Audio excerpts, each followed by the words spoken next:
El extraño diario de un autor sin obra. Es una novela a la que le tengo un especial cariño, principalmente porque me he permitido la libertad de escribirla en prosa, que es lo que más me llena. Después porque tiene cierta originalidad al estar escrita en formato de diario, y es un camino a través de la mente del personaje. Es algo que, sin duda, al lector que se introduzca en sus páginas no creo que le deje de todo diferente. Voy a leer un trozo del prólogo y espero que os guste. El viernes 15 de junio de 2007, el Cuerpo de Bomberos de Barcelona acudió a un incendio cerca de la Gran Vía, en el centro de la ciudad. El siniestro se produjo en una casa de 2 pisos, propiedad de un escritor huraño, que acumulaba libros de manera patológica. La investigación concluyó que el individuo padecía una forma inusual de síndrome de acumulación o acaparador compulsivo, también llamado disposofobia. Bajo los escombros humeantes fue hallado el cadáver del hombre de 35 años que se abrazaba a una urna de cristal ennegrecida. En el interior del objeto se halló una estilográfica semiderretida y un grueso cuaderno de notas que milagrosamente sobrevivió a las llamas, pero que, sin embargo, se encontraba en blanco. El mismo día, en las aguas templadas del Mediterráneo, un pesquero dio con la figura fantasmal de un velero que navegaba a la deriva, sin nadie a bordo y con el mástil quebrado. El navío llevaba por nombre Bárbara y no constaba en ningún registro oficial. En su interior se halló un extraño diario con fechas que aún no habían transcurrido en el tiempo y un reguero reseco de sangre que finalizaba su macabro trayecto sobre la cubierta en un nombre masculino garabateado y casi ilegible: Eugenio. Escribir sirve para realizarse, sirve para extrapolar sentimientos, sirve para comunicar, sirve como terapia y sirve como una forma de vivir. Escribir es una forma de vivir, desde luego. Me motiva la ilusión de crear, la continuidad de escribir sobre un tema, de transmitir una historia, de llegar al espectador y de desarrollar un proyecto. El final, hay muchos autores que le dan mucha importancia al final y desde luego tienen razón. En mi caso no es exactamente así. El final, digamos que es un producto del desarrollo de la historia que no siempre la tengo totalmente concluida. Mis personajes son un compendio de ficción y de realidad, de momentos vividos, de personas conocidas y de personas que no he conocido pero que me gustaría que existiese ese tipo de personajes. Cuando se escribe, se vive dentro de la historia, en un clima, y ese clima te hace resolver el día a día de una manera muy interesante, porque te transporta, es como el que vive en una droga o vive en una historia, o muy lector que lee una novela, ¿no? Pues es algo así.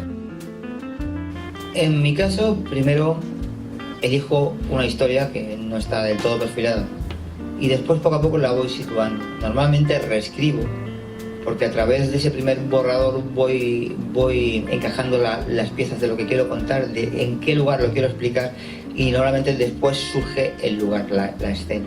Desde luego sí, yo creo que sí, que inventamos historias para sobrevivir de una manera o de otra. Un escritor lo hace de una forma, o una persona que vive el día a día lo hace contando las cosas que ha vivido, comparándolas, lo hacemos incluso en los sueños.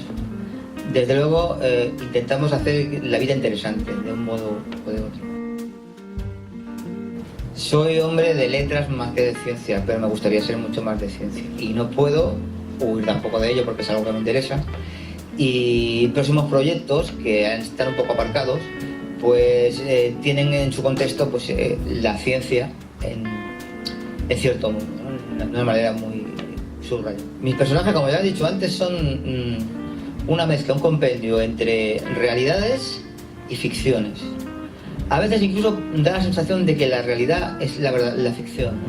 Y es que la realidad tiene mucha fuerza y tiene un argumento muy especial, ¿no? Entonces mis personajes viven de eso, viven de perfiles que conozco y se introducen en ellos caracteres ficticios. Pues una historia surge de varias formas. En mi caso suelen ser pequeñas ideas que luego van rodando, que se van uniendo a otras, que se desechan, que se guardan en un cajón, que se enfrentan y finalmente pues cuando todo eso, cuando ese polvo levantado comienza a descender y a posarse, es cuando empiezo a respirar cierto perfil de la historia. La comienzo, la ordeno y poco a poco va surgiendo.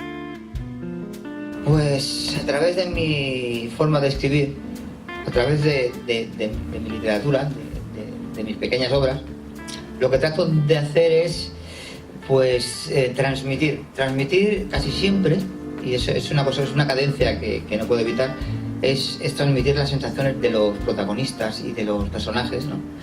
Que lo que sienten, lo que viven, más que la historia en sí. La historia es muy importante, desde luego, si no el lector no haría ese paso de página, que es lo que todo escritor necesita. Pero realmente mis personajes transmiten.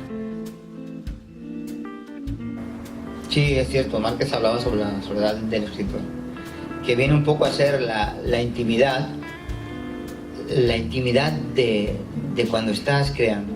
Esa es una soledad forzosa y además es agradable, es como el caramelo meloso del escritor cuando vive en ese mundo que hemos hablado antes, de ese periodo en el que estás creando y que todo tiene un sentido hasta que terminas la obra y ya de repente viene esa pequeña tristeza hasta crear otra.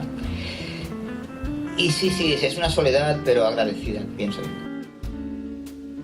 Detrás del escritor hay una persona como cualquier otra, como detrás de un carpintero, como detrás de un heladero. Pero el escritor, como el poeta, como cualquier persona que tenga inquietudes por escribir, lo que hace es llevarse un poco el mundo a un apartado que tiene, a un bolsillo guardado, donde las cosas se inundan de fantasía, pero de una fantasía que endulza la existencia, ¿no? Entonces, yo creo que detrás de un escritor hay un soñador. Así que una frase al pan pan.